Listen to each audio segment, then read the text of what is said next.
what is it that like nobody's asking for, but like also allows me to get an idea out, express myself, even if it's just to an audience of one. It's literally just for me.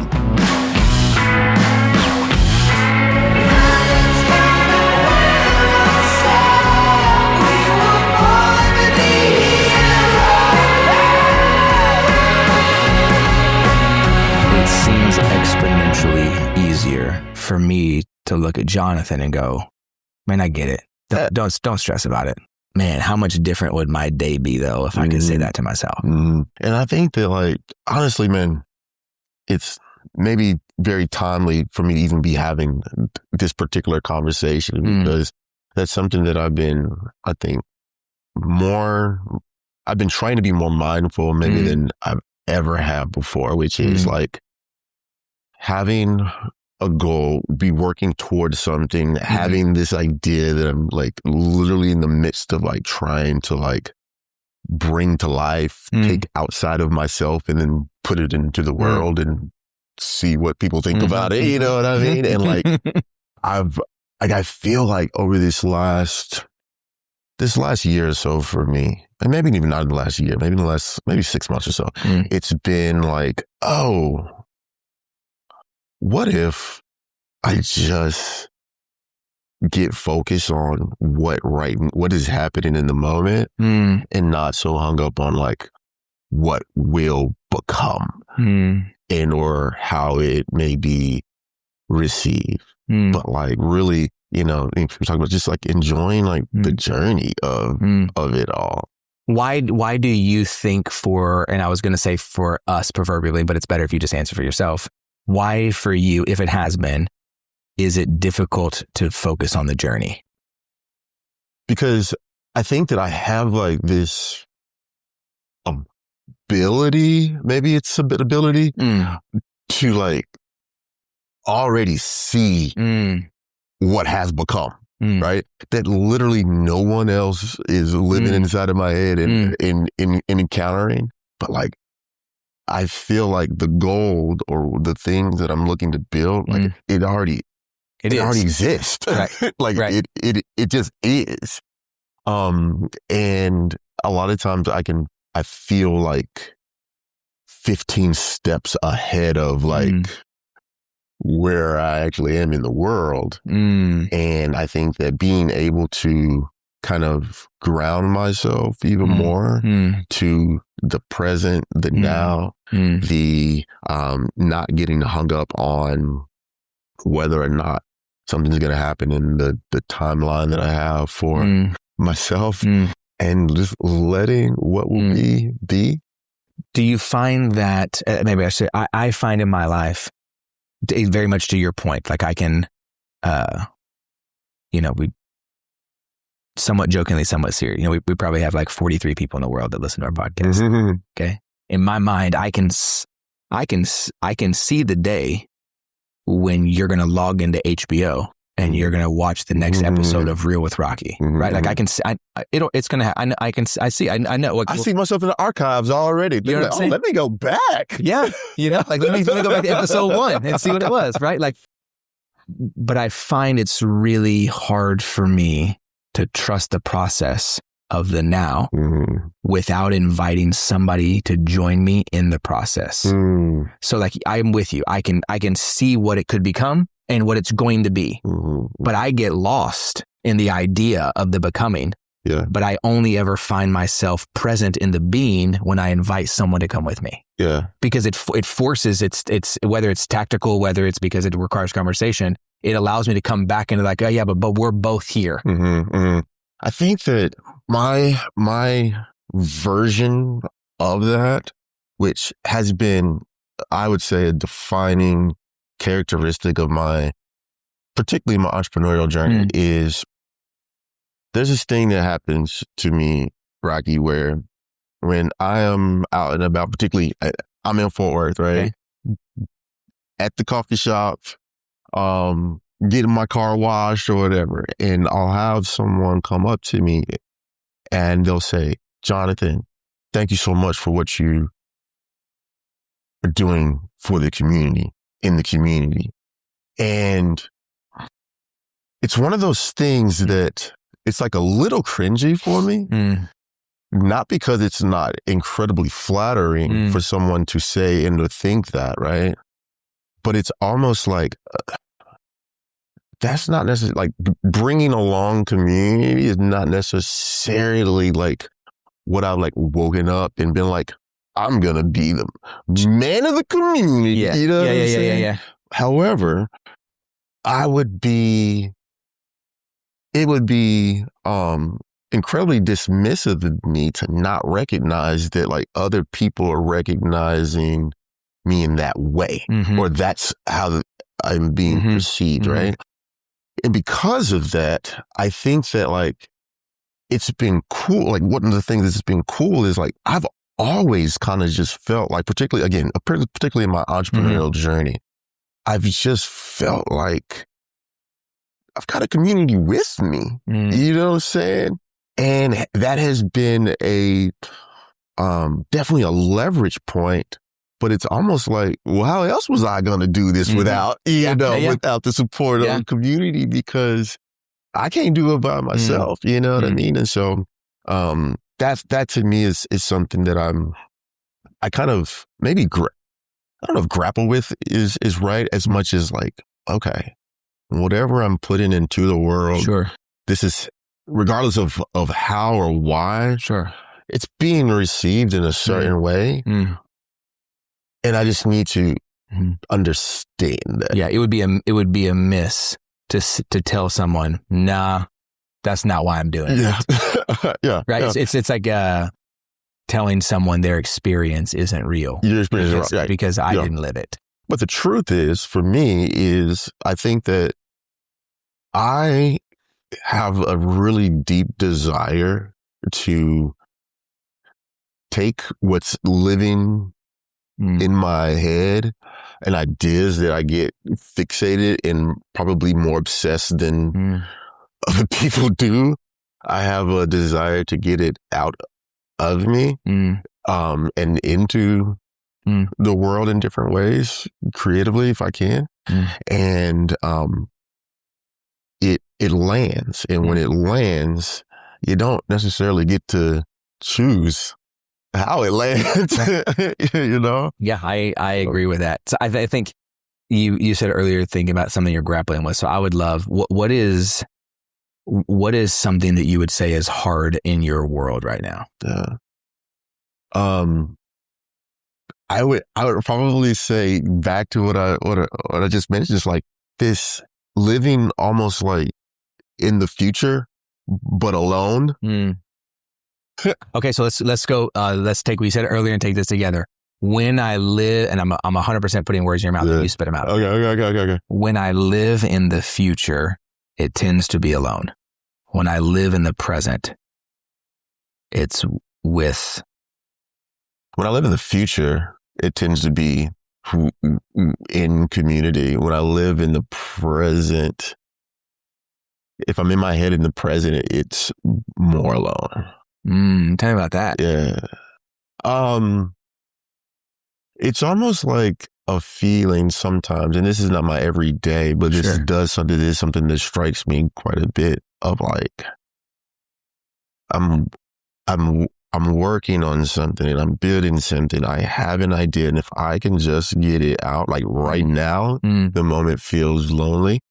Right now, I am relocating my barbershop, right?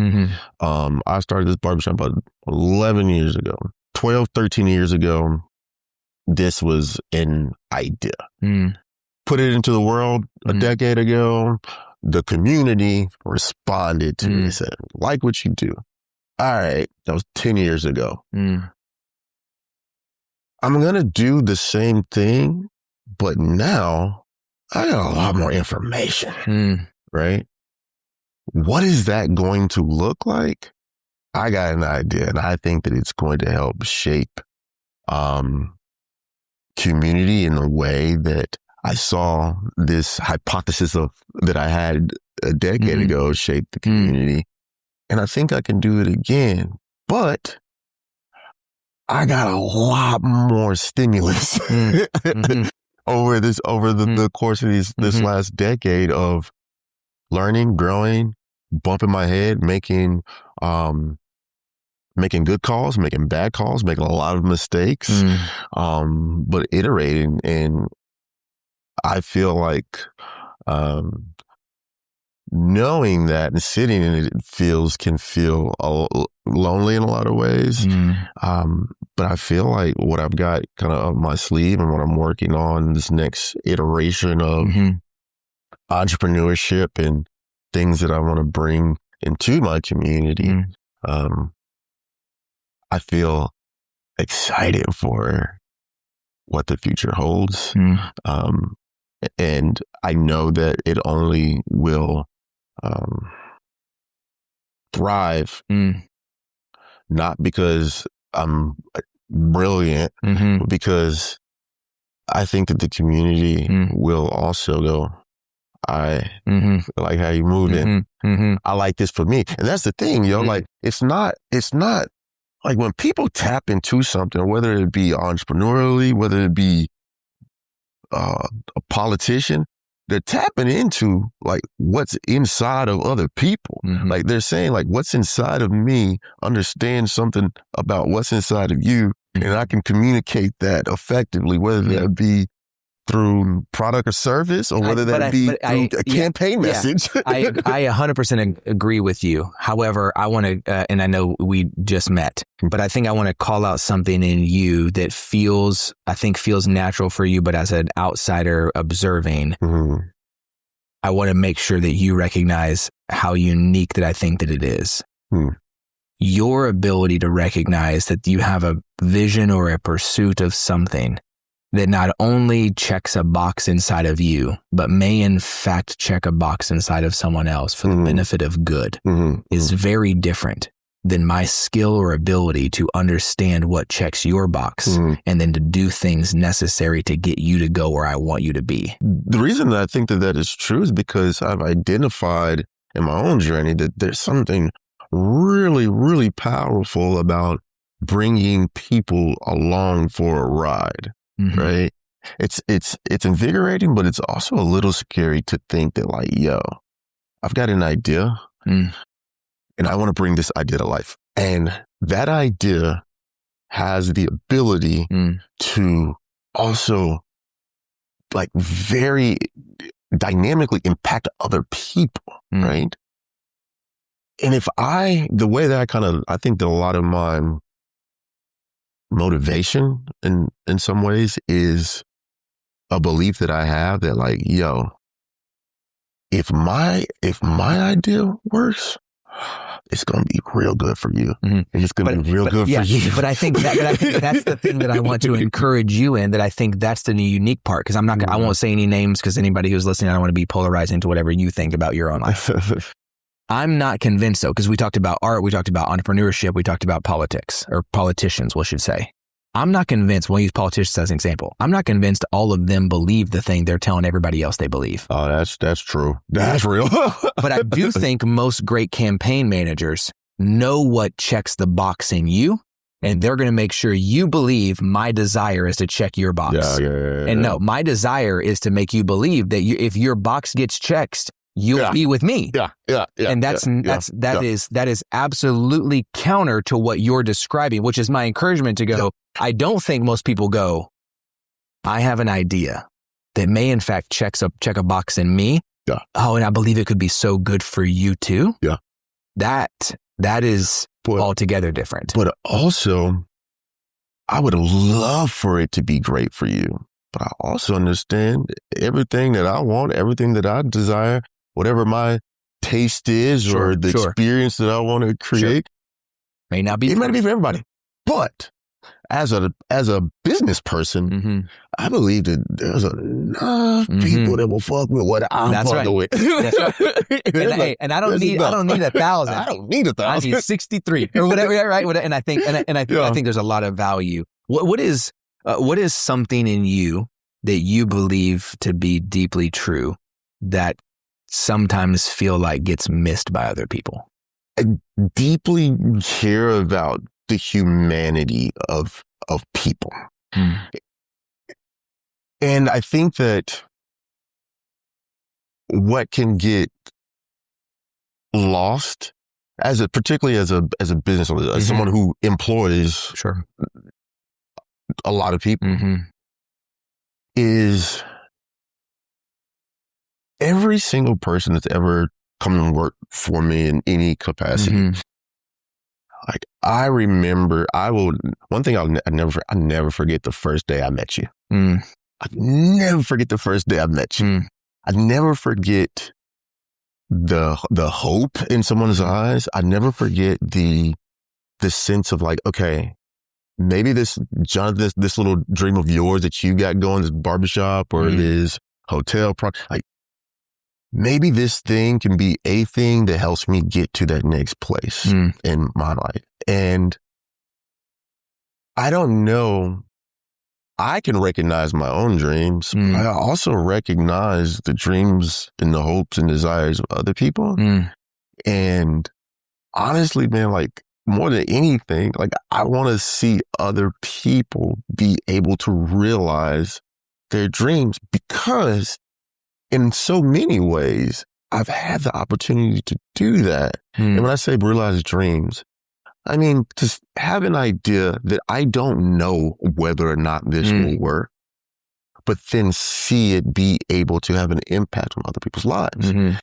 And I deeply want that for other people. And I want for people to say, man, like, the way I saw myself, or where I saw myself when I met John Lamars was one place, and now it's changed. If I can put a battery in somebody's back, if I can if I got gas to give you, and I can give you some gas, I would like to. I would like to, you know? Why do you feel like that gets missed sometimes? That deep desire, that care, the passion, the at minimum, the equal care. So I think a lot of times people's perceptions of entrepreneurs or the person that's the boss is that what they're looking out for is just themselves. Self-preservation. I am, like, the thing that I believe though, like, brother, I always believe I'm gonna be all right. Yeah. I believe that I'm gonna be all right. That's right. God got me. That's right. I'm gonna be all right. That's right. I'm gonna eat. I don't believe that people always believe that people literally want the best for them. Because, hell, I've been burned before.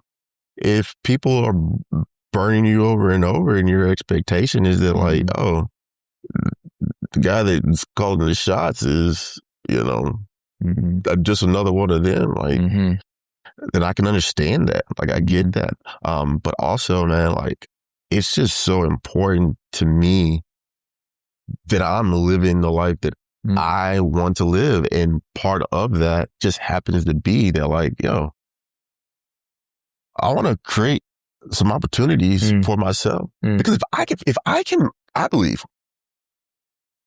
if I can be a vessel for helping any other person in the span of whatever my lifetime ends up being, have the joy, like, feel the joy of having an idea or having a dream or having something that they want to pursue, and then looking up and then they're sitting in it and they're realizing it. If I can play a part in helping that happen for somebody else. Why do you think that is? Because it's like a drug, man. Like, yeah, but why do you think you have? Why do you think that you have the both the ability, but also the satisfaction? Because I know a lot of people who say they like to help people. The satisfaction has nothing to do with the service of others. Has everything to do with being seen as a servant. And what if you could think through a time, a moment, a series, a time span, an inner aspect of your being, why is that valuable to you? Because so, man, I told you when we first walked in here, right? I used to live right down the street from here. And bro, like it was when I was starting my career. I was broke. I didn't have a whole lot going, but I had a little sliver of an opportunity to grasp it. And I grasped at it, right? And in that time, I had a lot of dreams. I had a lot of ideas. I could see a version of myself that was not where I was in that moment, right? And then I've also seen, like, I know what that feeling of like, yo, okay. Not only do I not think that this moment where I am today is where I'm going to ultimately be,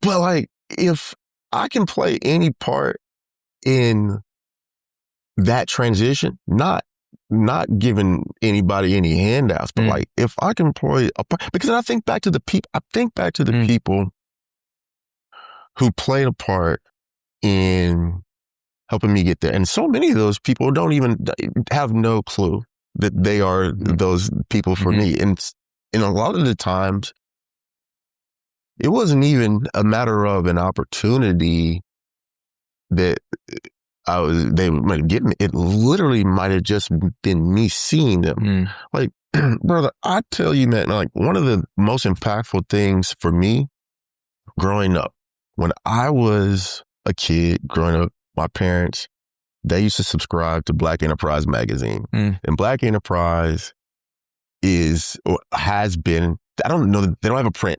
I don't think they print anymore, but it's still digital. And every month we get a new Black Enterprise magazine at the crib. And I remember as a young person that was, a kid, 10, 11 years old, flipping through the pages and seeing particularly Black entrepreneurs and being like, okay, I don't necessarily see a whole lot of that around me. But like, these people are doing it and they look like me. I'm like, okay, cool. This publication is like calling out, black. I don't think we were saying Black excellence at the time, but like they're calling out these people who were pursuing their dreams, serving their communities. And like, there was just something about me from a really young age of seeing myself in that for some reason. Right. And so fast forward, I remember right before I opened up Hotel Dries. We had announced that this hotel project was happening. And one day I click in my email and I get an article and I'm in Black Enterprise magazine. And I'm like, this is so full circle. And I hope that there is someone seeing this and going, okay, because this person can, maybe I can too. And I think that like being able to like see a version of yourself that may not exist in the present, but you know that person exists. A lot of times it's just like, people don't know what the route is to getting to that version of themselves that may be so clear, or they see it in other people that are doesn't believe they could be them. Yeah. Okay, let me ask you this, because I great story in the plumbing, full circle, unbelievable. Let's say that there is somebody out there watching on YouTube right now, and they're going, damn, I didn't think it could be me, but maybe it could be me. In my experience, in my own life, and then people that I get the opportunity to work with regularly, I know that there's probably 100, but there's two things always sort of happen at the same time. One is the moment you just described. There's moments where it's a magazine, it's an article, now it's probably an Instagram reel or TikTok, something that we go like, oh wow, okay, if Jonathan can do it, maybe I can too. And then about 50% of our person, our being, our human gets fulfilled, right? And we either get a little motivation or we get a little inspiration or like we get a little conviction and we go, okay. And And then about the time that we're going to take that first step, there's an alternate voice that's like, hey, psst, bro. Yeah. You're not who you think you are. Yeah.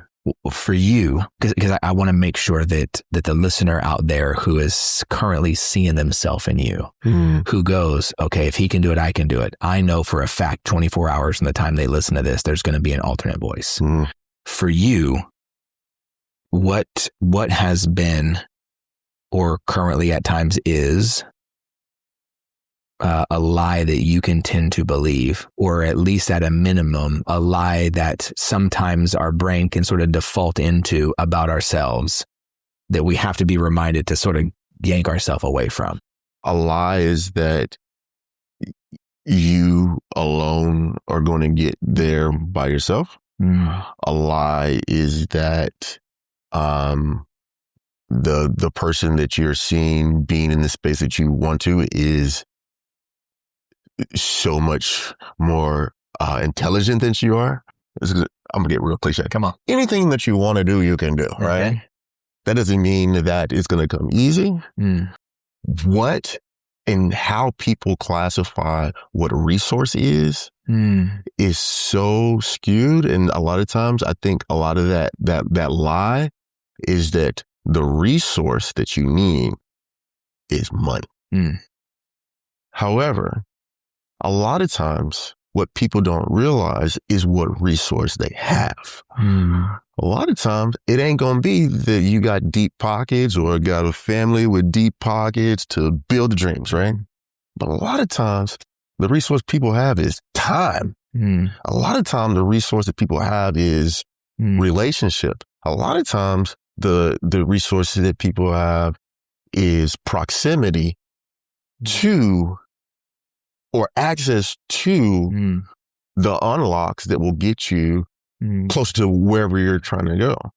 And so many times I would say, and if I'm just, when I look at people that I admire the most that have built great things, the constraints around that obstacle to getting to wherever they're trying to go is what the leverage for getting to that next phase in, professionally or whatever that they're trying to get to. And, for me, when I think about in my life, in my career, in the things that have been the big wins, or the things that someone else might look at like, well, how did he do that? Yeah. I like to play this game of like, man, like I can trace the relationships and the moments that help to unlock the door that I didn't even know that I could get through. You know what I mean? And I think that when you think about, like you were like being of service to people, man, like, brother, like when you people think about networking. Like, I'm going to go to a networking event and I'm going to meet someone and they're going to be the person that's going to unlock everything for me. I'm going to find a mentor and they're going to tell me the thing that gets me to the next level. Man, like when you get to the place where you recognize like, oh, what is my currency? What currency do I have? If I ain't got $1 in my wallet, what do I have? And how can I lend that to the world? How can I lend that to an audience? How can I create from what I got? Yeah. And I think for me, that's when I think about the phrase being a human, or what does it mean to be human? Or I think about just be human. We tend, at least in my experience, as people, especially as business owners, especially as entrepreneurs, especially as I'm going to use the word creators, and I mean that in the sense of you don't have to be a quote unquote creative to be a creator. Every day I have the opportunity to create something, a memory, a friend, whatever it is. I tend to look for alternative resources to validate the reason I belong, rather than looking inward as the resource myself to say, what's it that I can actually bring to the table? Yes. Yes. We get in a pursuit and a chase of the thing we don't have that we think is the silver bullet to solving our problem. When in fact, I think most of us, me too, spend the majority of our life solving problems we don't have in hopes that if we do have it, we'll be prepared. Yeah. And instead we spend the majority of our present ill prepared because we're attempting to solve a problem we don't have today. You know, I think about it as like it's not recognizing what you already got. What's right. Recognizing what's already inside. That's right. What you can already pull from. At the same time, it's important to understand that, like, okay, what am I feeding myself? How am I nurturing myself so that I do have something to pull from? Because it might be the case that you're in a place where you don't have anything to pull from, a dollar or anything else. Right. That's right. To pull from. And I think that recognizing what currency you do have and how deep that bank account of currency, again, for so many people that define that, what is your number one currency? Paying attention. Paying attention to what is where there are voids, paying attention to what Fort Worth Barbershop. I opened up Fort Worth Barbershop in 2014. I moved to Fort Worth in 2012 and I was looking around like, why does this city that is creeping towards 1 million people not have a single barbershop that I want to go to? 2018, I'm looking around my city, and when I travel, I look for an independent boutique hotel if I can find one. That's what I like. Yep. That's what I enjoy. That's how I feel like I'm able to understand where I am and what makes a place special. And I looked around and I was like, what? I cannot be the only person who's looking for that. I'm not unique in that way. I'm not the only person in the world looking for a boutique hotel. Exactly. Yeah. And in Fort Worth, Texas, where I happen to live, why is there such a dearth of this in 2018? Right. And so for me, what I've come to realize is like, sometimes those things aren't as obvious as they feel to me. Like, as an entrepreneur, I'm feeling a need that someone else has. Sure. In doing it consistently, and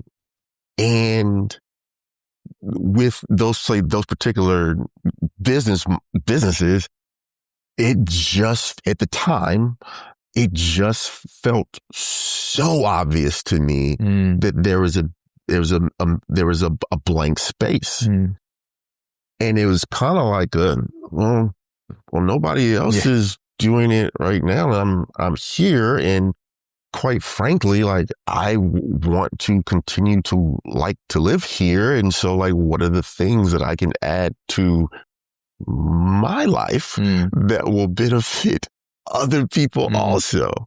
And so to me, I think that I have an ability to maybe identify what I feel like is missing, and then maybe a naivete to believe that I can be the person to fill the void. You know what I mean? But I think I would say Jonathan 2012 is what you just described. Yeah. I think I experienced, again, solely as an observer, right? Like, because we're not good friends yet. I think what I experienced today, though, is the same clarity and ability to pay attention, but now the understanding that the capacity to close the gap is not solely rest on your shoulders, but the invitation to present a gap and then ask others to step in it with you. That's what I do professionally. That's like, you literally just described what I do to make money every day, to pay my bills.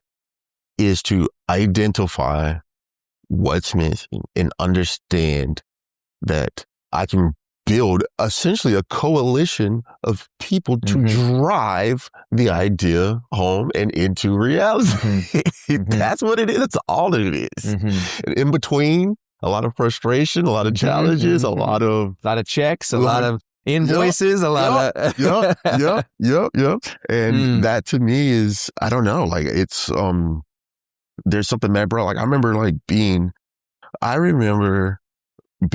in the 4th grade, and I got it in my head that I was going to be a businessman and I was going to start making bookmarks for my classmates. So I would go home. Do you remember Kit Picks? So I would go on Kit Picks on the family computer and I would make little bookmarks and put sports teams' name on them, right? And when I say I make bookmarks, I literally mean I would print out 8 by 8.5 by 11 pieces of paper. Cut them out. I'll put bulls on one of them on the Kid Picks, like text, drop in, cut it, take it back to my classmates. Like I got a Bulls bookmark. And there was something in me at a very young age. It was like, oh, I can number one, I go to school every day. So I have a marketplace all around. I wasn't calling it a marketplace, but I was oh, well, there's people around me every single day that if I tell them that I have a thing that I think is useful to them and that they could use, maybe they'll buy it for me. And so like when my little classmates would bring me a quarter or a dime, I think that even then it was something that was like, oh, you can create things and position them and maybe people will like them. And if enough people like them, maybe it's a thing. Yeah. And I think something that I would say as an encouragement to those listening, but also recognizing in you, some things we love and we believe and we make, and we're the one that appreciates it. And sometimes it's not as sellable as we think, and it's not as profitable as we think. Yeah. Oh, but it was equally, if not more fulfilling to accomplish. Brother, I cannot tell you, like that to me, I would say in the last couple of years, one of the most impactful things to ever happen to me is seeing Andre 3000 put out a flute album.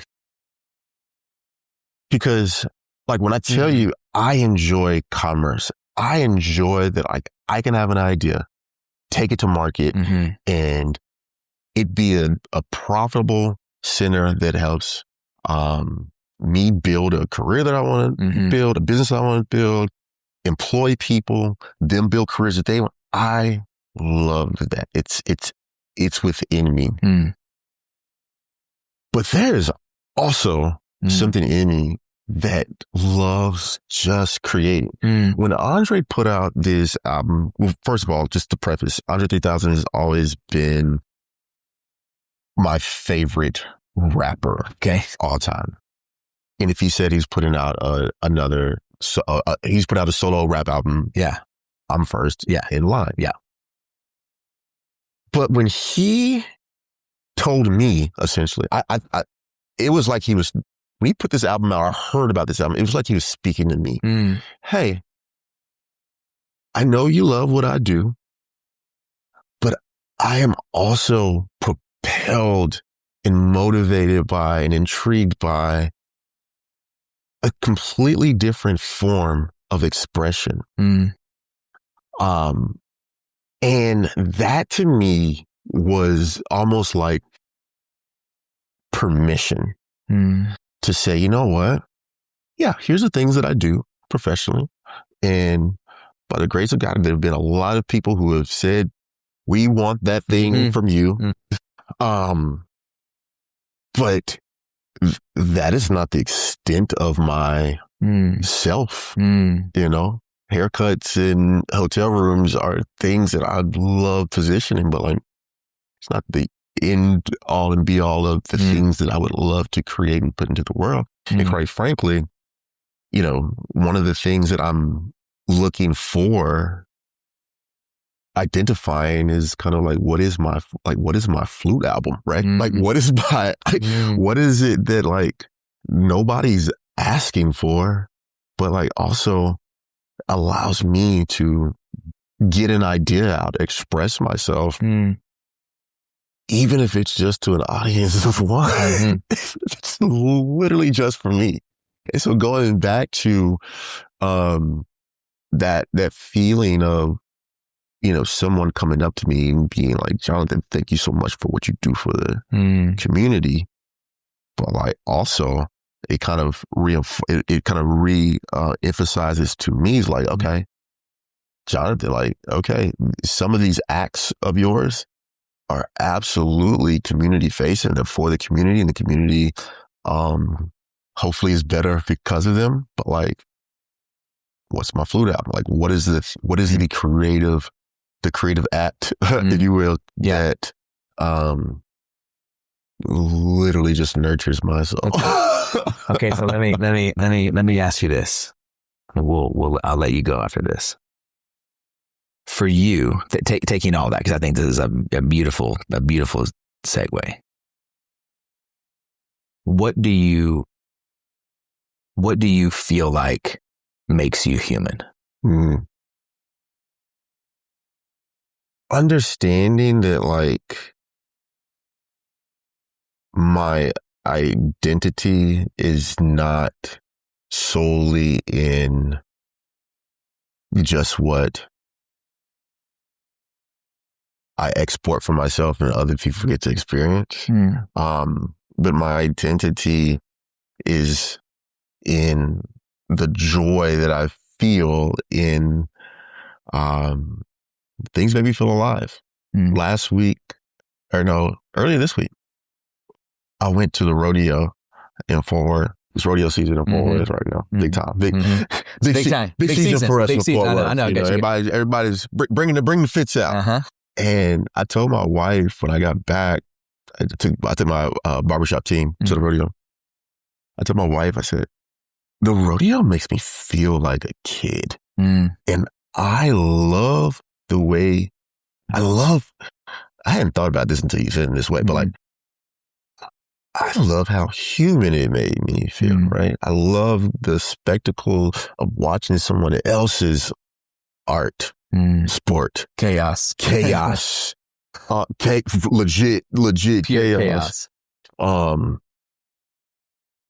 Because it brings there's something really human about watching another individual get on a bull and say, I believe that I can do this. And we're just sitting back like, we hope it, because you know what's so cool about the rodeo, and maybe it's a little bit different than other sports also, and I think I just realized this in this last trip to the rodeo, is like, it is so much fun for us to all be cheering for one thing at one time. Like you go to a sporting event, Mavericks are playing the Spurs, and we're at odds, right? You go, you turn on the news and you see we're, but man, it felt really good to be in an arena full of people who are cheering for the same thing. I felt really human in that moment. And it's funny that came up, because the other moment in my lifetime that I felt that was 2019.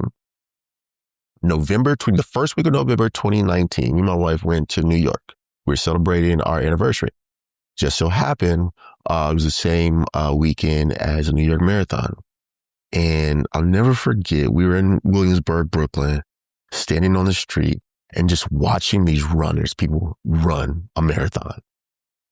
And the joy that I felt, I'm not a runner. I can't tell you last time I ran a mile. Yeah. But I remember feeling so human. Something about that culmination of watching these runners strive for something that I imagine so many of them have been working toward. And then also seeing that in conjunction with strangers, black, white, red, everything in between, banging drums, holding signs. Some people might have known somebody running. Some people were just there to support this mass of humanity and cheering them on in one direction. We're all going the same direction. That made me feel human. That made me feel, I'll never forget that moment because it was like it unlocked something in my head about like, number one, like what is community? What does it feel like? And like, what if we had it within us to replicate that? Like, what if that feeling that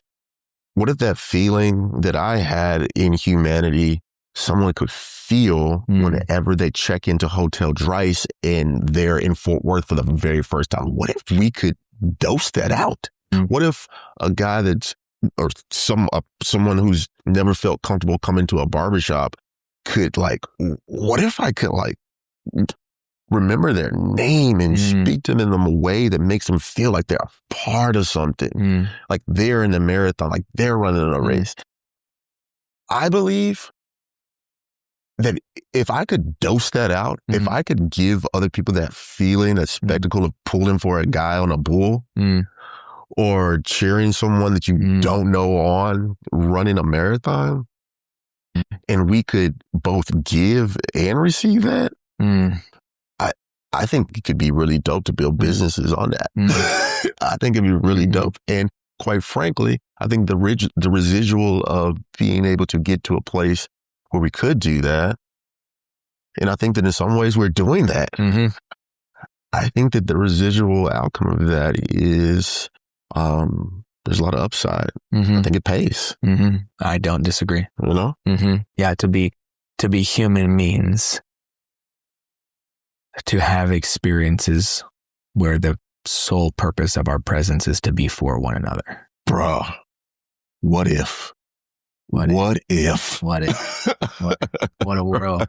What a world to be in. What a world to be in. I mean, it's absolute pleasure to meet you in real life. Yeah, man. And I'm so grateful for you being and spending some time with me and with us. And man, I don't always end every episode. Well, we never end every episode the same because I never have the conversations going, but sometimes I feel compelled in certain ways. And so I am learning in my 40s to just go with it. So I would love to end this way just to share something with you.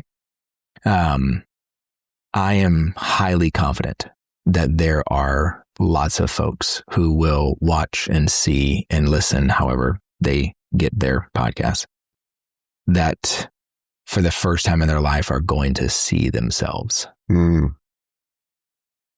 Regardless of their industry, regardless of what their pursuit or their passion is. And so I remember a mentor telling me once, he said, Rocky, I spent the first 50 years of my life hoping to gain recognition, only to get into my 50s to realize the only thing I ever wanted was to occasionally be recognized. And he said, recognition comes from people you don't know, believing something about you that you don't believe. Being recognized comes from your neighbor who knows exactly who you are and can't wait to see you. And so as a builder and as a creator and as somebody who is going to perpetually have dreams as long as I think they have the ability to be on this earth is sort of my gathering from you. And as somebody who kind of feels the same, I hope for you and for us that our pursuit in the next 40 years is towards the direction of being recognized. That the familiarity of our humanity makes people go, Jonathan Morris, there he is. Or I see I see myself, and that there's something in there from a guy that thought a barbershop was a good idea. You know? Yeah. So all that to say, just keep going. Thank you. When it feels like it sucks, when we have the days that we go, hey, I'm real good at this. On the days where I sort of always, any business owner, and for myself, I always come back to, I call it the 4-3-7. And what I mean by that is I'm going to make up a number. I have no idea how many people you employ, but just for the sake of my math, let's say that you employ 20 people. And 20 people on average. So those people have 4 people in their life. That's the 4. So that's 80. Those 80 people have to eat 3 meals a day. It's 240. And then I can't do the math off the top of my head unless I'll try, but 240 times 7, right? So we'll have 1,540-ish. Every week, Wow. there are over 1,500 meals potentially being eaten because we decided to take a risk and do something we loved and hoped that it would be valuable to someone else. Wow. And so the days that it sucks, I go, okay, I'll call them, you know? And on days it's really good, I go, what an adventure. And then all of that, to me, some culmination of all of that is what it means to be human. And there's a little pressure in that, right? A little pressure in that. And I think there's a little pressure in being human. Yeah. But I think that's what it is. I think that the joy from that also can push and propel. Yeah. But I like that perspective. Yeah. I appreciate that perspective. you. Absolutely. Man, thank you so much. It's good. It's been a pleasure. It's good. It's been a pleasure.